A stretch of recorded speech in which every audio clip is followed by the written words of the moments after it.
Deixa eu te perguntar uma coisa. Você gostaria de viver de YouTube? Fazer seu próprio horário, trabalhar de onde você quiser e principalmente gerar muita receita? Pois é, hoje é a sua chance. Finalmente a gente lançou o Viver de YouTube, que é o único treinamento no mercado que vai te acompanhar do absoluto zero até a criação do seu canal de sucesso. Por que você acha que no Brasil tem muitas pessoas que têm esse posicionamento de tipo assim, mano, eu não quero saber nem do Lula, nem do Bolsonaro, nem de ninguém. E aí acaba que a pessoa não serve pra nada também, né? Se ela não se posicionar e etc. Ô, Mitica, eu vou te contar uma história minha. Em 1978, eu comecei a ficar famoso porque nós fizemos as primeiras greves dos metalúrgicos no ABC. Eram greves, sabe? Primeiro foi greve por fábrica, depois nós fizemos greve. Nós fazíamos assembleia no estádio com 100 mil pessoas. Era muita coisa. Então, aí o pessoal começou a me convidar para ir para a política. E eu dizia assim, eu achava que eu era inteligente, eu dizia assim, eu não gosto de política e não gosto de quem gosta de política. Eu achava que era o máximo. A imprensa batia palma, eu saía na primeira página dos jornais, finalmente surgiu um operário que não gosta de política, ele não quer o poder, ele só quer melhorar um pouquinho o salário dele e tal. Aí, cara, foi passando 3, 4 meses, eu estava na rua fazendo campanha, sabe para quem? Pro Fernando Henrique Cardoso. Por quê? Porque ele era candidato ao Senado, sabe? Ele disputava com o Montoro e com o Cláudio Lembo. E ele tinha votado do exílio, era uma figura interessante, porque era mais jovem, porque era um cara mais à esquerda, sabe? Mais à esquerda, mas depois ficou mais à direita e tal. Mas eu tinha uma boa relação com ele, e não foi ele que pediu para mim, não. Fui eu que fui pedir para ele para apoiá-lo. Eu e muitos sindicalistas. Aí depois eu descobri que se a gente não cria um partido político, a gente estava ferrado. Porque você nunca pode esperar que alguém faça por você aquilo que você mesmo tem que fazer. Então você fica esperando que o Congresso Nacional aprove as coisas boas para o país. Você já parou para analisar quem é que está no Congresso Nacional? Você já viu o prontuário de cada um? Você já viu a ficha de cada um? Você já viu a origem de cada um? Se você não vê isso, você não vai saber votar. Se você não vê, você vai votar equivocadamente. É como se você fosse colocar uma raposa no seu galinheiro achando que a raposa vai engordar as galinhas. Não vai, vai comer as galinhas. Eu enxergo a política, de uma maneira geral, como um... Pô, com todo respeito, mas eu sinto parece um teatro, assim, meio sem graça, assim. Tem, sim. Triste. Tem, e sim. pra mim, eu falei pro senhor aqui fora do ar, e vou repetir, eu acho que, assim, eu não o conheço pessoalmente, mas eu tenho certeza que o seu pior defeito é ser político, cara. Porque... Eu entrei na política meio por acaso. As coisas que acontecem ali, elas são muito sujas. Tem coisas boas e coisas ruins. Coisas boas. Conseguimos com o parlamento agora votar a redução do ICMS e dos combustíveis. O pessoal está vibrando aí, gasolina quase R$5. Os governadores não estão, não. É lógico que não. Mas foi de cima para baixo. Mas um grande apoio nosso no parlamento, além do parlamento como um todo, né? Foi o presidente da Câmara, o Arthur Lira. A redução foi de quê? 25 para 18? Cada estado, por exemplo, tinha um percentual do ICMS na gasolina. Tá. O Rio de Janeiro é o maior. Era 35%. Tá. Cada litro de gasolina no Rio de Janeiro, você pagava R$ 2,30 de ICMS. Levaria em média 30%. Passou para 17%. Aí muda muito, né? E mais ainda. Eu, por exemplo, já tinha zerado o imposto federal do diesel desde o ano passado. Sim. Tá? E o que nós fizemos agora aqui? Nós zeramos o imposto do diesel. Eu zerei o imposto da gasolina, imposto federal da gasolina, tá? E os estados baixaram para 17%, de modo que foi uma queda brusca. Sim. E um decreto nosso, decreto do ministro Saxida, né, que é das Minas e Energia, ele falou que os postos têm que botar o preço do combustível praticar no dia 22 de junho. Isso não foi uma ideia tua? Não, eu fiz, tá, tudo bem. Eu propus uma outra ideia para ele sobre isso, tá? E ele aperfeiçoou a minha ideia. Como ele é do setor, do ramo, é um cara inteligentíssimo, ele botou a aperfeiçoou. Eu forcei o decreto e ele aperfeiçoou o decreto. Mas, presidente, isso não... Ó, para pessoas que estão prestando atenção na política do Brasil, pô, a gente sabe que esse é um ano de eleição, isso me parece um pouco jogar pra galera, não é não? Aí eu descobri que leva tempo, viu, Gão? Leva tempo para você convencer as pessoas das coisas. Aí é um trabalho de muito debate, de muita discussão. Quando eu passo num lugar que eu vejo um cara ser contra a política, eu não acho ruim. Eu fico só imaginando que informação que ele recebe todo santo dia. Porque eu tenho uma coisa que eu falo para a juventude o seguinte, olha, ô Igão, você pode não gostar de política. Tá? Você pode dizer, eu não gosto de política, política é tudo ladrão, Lula é ladrão, sabe, Haddad é ladrão, Fernando Henrique Cardoso é ladrão, Bolsonaro é ladrão, Dória é ladrão. Você pode dizer tudo o que você quiser. Mas mesmo você pensando assim, você pensa o melhor para o seu país, você pensa o melhor para o seu povo, você pensa o melhor para você. Então, se você acha que todo mundo não presta, você tem que decidir escolher um cara que presta. E esse cara que presta não é os outros, é você, cara. Então, coloca o político que você tem dentro de você para fora e seja você o político decente, sabe, porreta, sabe, que você quer. Não tem outro jeito. Você não pode querer que eu seja a pessoa que você quer que eu seja. Não, eu sou eu. Agora, se você quer um cara top, é você, Mitico, é você, Igão. É assim que se faz as coisas. A política no Brasil não dá certo porque as pessoas não têm compromissos ideológicos. As pessoas são eleitas porque são eleitas. Mas eu acho, ó, por exemplo, se eu me candidatar, vou falar, rapaziada, a gente fez uma fama bacana aqui com o Podpah, a galera já me conhece um pouco. Vou falar, galera, ano que vem eu vou quero virar deputado, sei lá. A galera já vai me olhar com outro olhar, sabia, Lula? Vai falar assim, ih, mano, então ele criou o Podpah só pra ganhar voto, esse filho da puta. Já vai me olhar com outro olhar, esse cara entendeu? que pensa assim, é verdade, ele vai pensar assim. E é normal que ele pense assim. Porque a vida inteira na política se tirou proveito da inocência do povo. Sim. Eu morava na vila, quando eu fui morar no Parque Bristo, chegava em época da eleição, eu morava numa...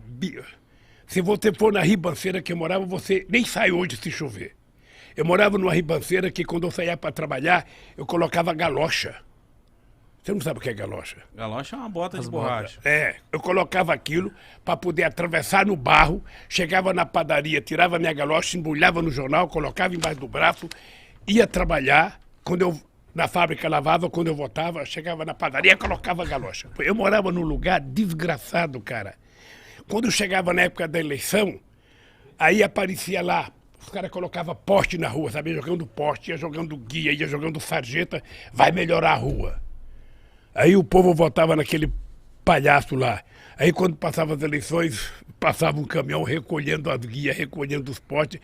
Então o povo está acostumado a isso, então é normal. Mas você tem que convencer as pessoas por que você quer ser deputado, o que você pretende fazer lá.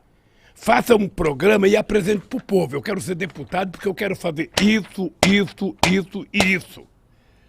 Se eu não cumprir, eu desisto. Faça uma coisa séria que você vai ver como é fácil fazer. Sabe, agora você pega um cara de televisão, o cara fica falando bobagem o dia inteiro na televisão, faz bobagem, bobagem, bobagem, e fala, você é candidato. Aqui em São Paulo nós temos alguns que vocês conhecem. Uhum. Eu não vou falar o nome porque eu não quero falar o nome de ninguém. Mas aqui vocês conhecem muitos em São Paulo. Aqui tinha programa de rádio de cara famoso, sabe? Afonado Jazade, Gil Gomes, esse acho que não existe mais. Sabe? Que passava um ano, fazia sucesso, todo mundo era candidato. O que fizeram como deputado? Nada. Então você tem que exigir compromisso. Se você quiser um dia ser candidato, não seja candidato porque você quer ser deputado. Você tem que ser candidato porque você tem alguma coisa que você acha que é sério para fazer e você tem que colocar isso no papel e mostrar para o povo, olha, eu quero fazer tal coisa.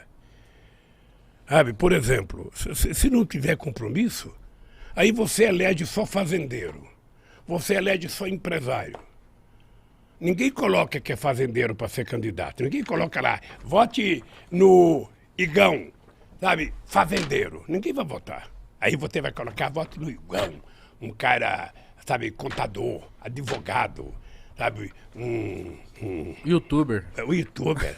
Mas ninguém vota, não. Mas não sabe o que você pensa ideologicamente. Sim. É preciso a pessoa dizer o que pensa, Sim. de que lado ele está, quem que ele vai defender. Uma coisa sobre as eleições que é interessante e que eu gostaria que o senhor comentasse. Lá no começo, quando a gente começou esse assunto, eu falei sobre o Messias, sobre o Salvador da Pátria. Existe uma cultura no Brasil, e eu não estou falando só desse cenário assim, extremamente polarizado, mas existe uma cultura no Brasil da gente votar como se fosse um concurso de, com todo respeito, um concurso de Miss ou de influenciador do Instagram. Quem é o cara que tem mais seguidores? Assim, porque, honestamente, eu não sei qual que é o teu plano de governo e também não sei qual que é o plano de governo do Lula. Eu faço uma ideia de qual seja o plano de governo do Ciro porque ele escreveu um livro e tudo mais. O que você pensa sobre as pessoas votarem muito mais baseado no sentimento do que de forma racional? Primeiro comigo, o pessoal cansou de PT e PSDB. Cansou. Cansou basicamente de PT. Tá. Mas o PSDB, olha o Alckmin aí. Lula! Lula! Eu tô com vergonha. Lula! Eu tô com esquisito vergonha. mesmo. Mas é um aceno. Voltando à cena do crime. Mas não é um aceno no sentido de, olha aqui, tô gerando um governo de coalizão que todo mundo vai conversar, não vou ser tão à esquerda. Marcola e Beiramar se unindo para combater o narcotráfico no Brasil. É por aí, tá? Então você pode ver. Onde foram parar os marqueteiros do PT? Na cadeia. Quando você vê na televisão, é aquela coisa maravilhosa. Tem aquela piada, né? Do político quando resolve ir pro inferno. Né? E quando chega no inferno, tá quente. Daí ele fala pro diabo, você falou lá atrás que tinha tudo, mulher, vinho, cerveja. Não. Daí o diabo fala, não, estava em campanha lá atrás. Estava em campanha. Mas isso é o político do Brasil, mas é isso aí. Quem foi meu marqueteiro? Me aponta aí. Quanto eu gastei na minha campanha? Eu gastei 2,5 milhões de reais. 2018. 2018. Dá menos. Agora tá melhor, vai. Não, eu devo pedir, né, dinheiro para poder aqui fazer meus vídeos, etc. Porque meu partido cresceu demais. Mas quando o deputado vai para o partido, não traz o fundo eleitoral. Teu partido, na verdade, foi criado agora, né? Não. Peguei um velho partido aí, mais ou menos velho, que é o PL, Partido Liberal. Tá. Tinha outros partidos querendo meu passe, né? Mas eu resolvi lá o PL e estou lá no PL. Agora nós passamos para 78 deputados. É um partido que tem tudo para, pelo menos, manter esse número de parlamentares. Agora, não é fácil fazer campanha, apesar do fundo partidário. Quem tem um bom fundo partidário é meu ex-partido, o PSL. Mas foi tu que deixou os caras ter o fundo partidário? Não. Esse fundão foi votado em 2017. Eu não era presidente ainda. Tem um fundo partidário normal. Não rolou agora aí sinistreza de 6 bilhões? Não. Sim, eu vetei. Derrubaram o veto. Tá? Tem um fundo normal, que sempre teve. E depois apareceu ter um fundão, a cada 2 anos, uma grana para lá. Uhum. Tá? O PSL, por exemplo, vai ter para gastar esse ano quase R$1 bilhão. Que mudou de nome, né? Fundiu, ficou Democrata, União Brasil. Não vou reclamar, não vou falar nada. Fiz a minha parte. Igual a pessoa me acusa de orçamento secreto. É isso mesmo, não? Então, vamos falar sobre isso. Esse lance dos 6 bilhões aí, ele tava no meio ali do orçamento, não é? Tá. E aí, a Carla, eu conversei com a Carla aqui, e ela tava falando que não teve jeito. Teve que engolir esse sapo aí. É isso mesmo? Não, na segunda vez, sim. Eu não vou vetar de novo algo que vai ser derrubado. É fazer desfeito para o Congresso. Não. O senhor... Eu fiz a minha parte lá atrás, vetei. O senhor é contra essa parte aí? O Congresso derrubou o veto. Até o PT votou para derrubar o veto. Que pose de moralista. O PT pose de moralista agora no orçamento secreto. Primeiro, se é secreto, como é que está publicado no Diário Oficial da União? Bem, o que é isso aí? Chama-se emenda de relator. Criou-se, no meu governo, iniciativa de parlamentares, o tal do orçamento chamado RP9, né? O orçamento secreto. Então, na ordem de 16 bilhões de reais... Que é uma grana. É uma grana, 16 bilhões. Quem decide para onde vai esse dinheiro é o relator. Quando foi aprovado, eu vetei. Um tremendo desgaste junto ao parlamento. O parlamento derrubou o veto. O PT, eu não sei se foi unânime, mas pelo menos a grande maioria votou para derrubar o veto. Porque é dinheiro na mão dos parlamentares. O relator, ele que negocia. Quem é o relator? É um homem, um deputado federal, que conversa com o parlamento e dê 16 bilhões, por exemplo, para você eu dou 200 milhões, para ele 1 milhão, para ele 0. E quando eles mandam essa proposta para nós temos que executar. Eles dizem o que vai ser feito com esse dinheiro. Daí eu falo que esse orçamento secreto eu manipulo para ganhar o teu voto. Não é para comprar uns votinhos, não. Mas eu não tenho nada a ver com orçamento secreto. Eu sou obrigado a executar o orçamento secreto. Chega lá para Quem teve essa ideia? um parlamentar. Um parlamentar teve essa ideia, criou ali a parada, Entrou mandou lá. pro senhor, o senhor vetou, vetei, sim. daí voltou e eles derrubaram o veto. Tanto é isso? que, na verdade, o pessoal fala que quem faz lei é o executivo e o legislativo. Não, quem faz a lei é o legislativo. Sim, é o previsto. É quando eles fazem a lei, né? E o veto, eles mantêm o veto ou derrubam o veto. Então a última palavra é deles. Quando eles fazem uma proposta de emenda à Constituição, não passa por mim. O que eles votam lá, quando passa na segunda casa, tem uma sessão do Congresso e é promulgado essa emenda à Constituição. Por que esse filho é teu pra mídia? Mas é só bota na minha conta. Culpa do Bolsonaro. Porque assim, tô te mostrando. esse filho é totalmente teu na mídia. Sim. O voto. Eu estou comprando secreto. voto com orçamento secreto. Orçamento secreto. Primeiro que não é secreto, que está publicado em Diário Oficial da União. Outra que eu vetei essa verba extra. Mas foi tua base que inventou isso, presidente? Você pega de todos os partidos. É? Eu acredito que de todos. Pode ser que eu tenha me equivocado Tá aqui. bom. Eu posso até fazer o levantamento e te mandar aqui para ser para o Tá próximo bom. programa você botar aí.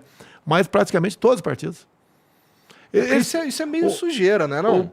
Olha, como que tá você, sua equipe, o PT em relação a isso? Porque a gente, meros mortais, a gente tá olhando o governo agora, tá tipo, mano, o que tá acontecendo, sabe? Aconteceu o Covid e as vacinações. Só um milagre. E etc. Então, tem muita gente que tá desesperado, tem muita gente que não tá botando mais fé, que tipo, mano, o Brasil já era. A gente quer uma solução, sabe? A gente quer, porra, quer olhar... Motivo pra acreditar, né? A gente quer um motivo pra acreditar, a gente quer o Brasil bem, cara, sabe? Ô Mitica, é porque nós não temos governo. Você vai já Vamos pegar a pandemia como exemplo que você falou, Mitico. O que você, se fosse presidente, você, Mitico, se fosse presidente Vacina. e fosse uma pessoa séria, deveria fazer? Bom, você não é obrigado a entender de porra nenhuma, correto? Ele já fala que não entende de porra nenhuma mesmo. Mas você, então, chama o seu ministro da Saúde, convoca um grupo de cientistas, que nós temos muitos cientistas bons, sabe? Convoca os secretários de saúde dos estados, você cria um comitê de crise, e esse comitê de crise passa a orientar a sociedade brasileira. Então, toda vez que for para a televisão, o comitê de crise está dizendo, olha, isso tem que fazer. Tem que comprar vacina. A vacina é muito importante, então tem que comprar vacina, vamos gastar o que tiver que gastar para comprar vacina. Tem que usar máscara, é obrigado a usar máscara. Você precisa efetivamente parar de participar de balada, parar de sabe, querer fazer festinha. Não dá, cara. Você tem que viver a vida inteira, não perca a sua vida. Se você tivesse um governo sério, isso teria acontecido. Agora você tem um governo que achou que era uma gripezinha, você tem um governo que achou que usar máscara virava homossexual, você tem um governo que acha que tomar vacina vai virar AIDS, sabe? Então você tem um psicopata, sabe, mentindo para o país com fake news todo dia, não é normal. Então, nós precisamos recuperar a esperança. Você veja uma coisa, eu fui agora para a Europa. Eu fui só para mostrar para essa gente como é que o Brasil pode ser governado. Você mostrar que o Brasil é um país respeitado, o Brasil é grande. O Brasil tem 215 milhões de habitantes. Quando eu estava no governo, o Brasil era a 6ª economia do mundo, o Brasil agora é a 13ª economia do mundo. O Brasil tinha muito respeito, a China respeitava o Brasil, a Rússia respeitava o Brasil, os americanos respeitavam o Brasil. Agora, quem que respeita o Brasil? Ninguém quer vir aqui conversar com esse cara. Esse cara vai para a reunião, ninguém conversa com ele. Ou seja, então o povo brasileiro fica desesperado, porque ele não se sente representado. E esse cara só sabe fazer gesto de arma. Ele acha que a solução está em vender arma, facilitar a compra de pistola, facilitar a compra de rifle. Daqui a pouco ele está distribuindo granada para a molecada brincar na escola, sabe? Quando, na verdade, ele deveria estar pensando em distribuir livro didático na escola. Sabe? É isso que ele deveria estar pensando. Mas não pensa. Então, a desesperança é muito grande. Então, nós precisamos tentar reativar a esperança nessa pessoa. Esse jovem que está em casa nos assistindo, que está lá sentado no sofá, sabe, que está às vezes amargurado, porque ele queria ter um computador melhor para estar assistindo vocês, sabe? Ele tem que ter o direito de comprar o computador, nós temos que facilitar, sabe, para que as pessoas, sabe, a pessoa sinta o prazer pela vida. Sabe, o cara sair na rua da sua casa, ter iluminação, o cara ter uma área de lazer perto da sua casa, o cara ter um centro de cultura, como nós criamos os pontos de cultura quando o Gil era nosso ministro e o Juca Ferreira. Sabe, essa meninada, essa gurizada que tem 16, 17 anos, 18 anos, essa molecada tem que gastar energia com coisa saudável. Sabe, não, mas não tem nada para ele fazer. Abre a porta de casa e vê a polícia tirando. Se colocar a cabeça para fora, toma um tiro. Sabe, todo mundo assustado, todo mundo com medo. Então, como é que a gente vai cuidar disso? Sabe? É o seguinte, é através da política, as pessoas que estão assistindo a gente, tem que ver através da política. Se você não gosta dos partidos que estão aí, cria um outro. Se você não acredita em nenhum político, seja você, porra, se candidato. Coloque seu pai para se candidatar, mas mude a história desse país. Não pode ficar assim. Faz 500 anos que a gente está assim. Veja, por que eu tenho orgulho? Eu tenho orgulho porque, veja, eu sou o único presidente da história desse país que não tem o diploma universitário. E por que eu fui o que fiz mais universidade? Por que nós colocamos mais jovens na universidade? Por que nós fizemos mais escolas técnicas? Sabe por quê? Porque a gente não tem que governar para a gente tem que governar para os outros. Por que a Petrobras está vendendo a gasolina a R$8 o litro da gasolina? Por quê? Quando nós fomos autossuficientes. Por que a gasolina está tão Sabe, alta? porque o Brasil não tem governo. Porque não tem governo. Sabe por quê? Porque nós vamos pagar este ano 65 bilhões de dólares de dividendos. Sabe o que é? Repartir, tirar do lucro da Petrobras para pagar para os acionistas minoritários. Quando, na verdade, a gente deveria estar distribuindo uma parte desse para o povo brasileiro, baixando o preço do gás, o preço do óleo diesel, o preço da gasolina. Esses caras falam, não, mas é porque o governo do Lula roubou a Petrobras. Vocês são jovens, vocês têm que pegar a imprensa de dezembro de 2010. Não está muito longe. Eu vou dizer para vocês o que aconteceu. Em dezembro de 2010, eu fiz a maior história da humanidade na capitalização da Petrobras. Foi a maior capitalização do sistema capitalista. Não foi em Nova York, não foi em Pequim ou em Hong Kong, não foi em Tóquio, foi em São Paulo. Na Bolsa de Valores de São Paulo, nós capitalizamos a Petrobras e ela passou a ser a segunda empresa de energia do mundo. A gente investia 3 bilhões de pesquisa, passamos a investir 30 ou 40 bilhões de pesquisa. Por que nós encontramos o pré-sal? Porque o Lula teve sorte. Tudo que eu fizer, você fala, o Lula teve sorte, o Lula teve sorte. Nós, corintianos, queremos que o Cássio tenha sorte e não deixe passar tanta bola. Nós precisamos de um presidente que tenha sorte. Então, a gasolina está aumentando por irresponsabilidade. Porque no nosso governo não aumentava.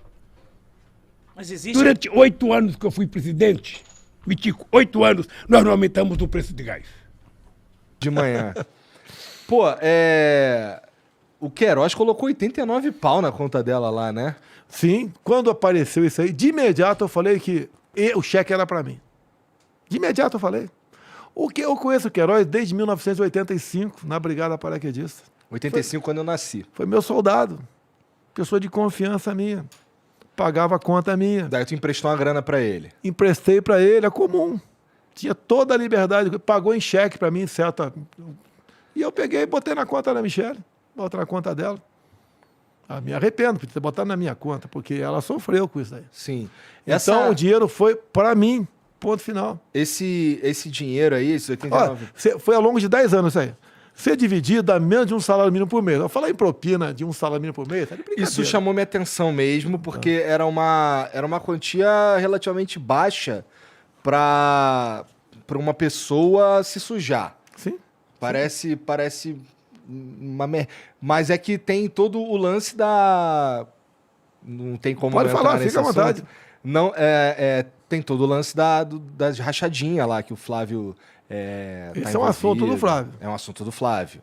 Eu não vou falar que filho de ninguém é assunto do Flávio. Eu respondo pelos meus atos. O Flávio responde pelos deles. Mas assim, o senhor age ou agiu, de certa forma, para dar uma ajudinha ali pro Flávio? Eu não tenho influência em poder nenhum. O lance lá do Moro não foi uma parada meio para ajudar o Flávio, de trocar o chefe da polícia? Olha, é privativo minha a indicação do chefe da polícia. Eu dei para o Moro indicar. Se você pegar a atuação da PF com o Moro e depois com o André Mendonça, agora com o Anderson, aumentou em muito as ações da Polícia Federal. Tá? Você não tem como influenciar na PF. Se eu pudesse influenciar, o Lula teria influenciado também. Sim. E a PF fez um carnaval na vida do Lula. Fez. Até pintou o japonês da Federal. Então, se eu tivesse poder de interferir, tá, você podia me acusar de alguma coisa. Mas o Lula não conseguiu intervir na Polícia Federal. Mas o senhor não tem o poder de conseguir umas informações privilegiadas? Nunca se o cara tive que estiver isso. lá... Olha, bom você falar, que maravilha.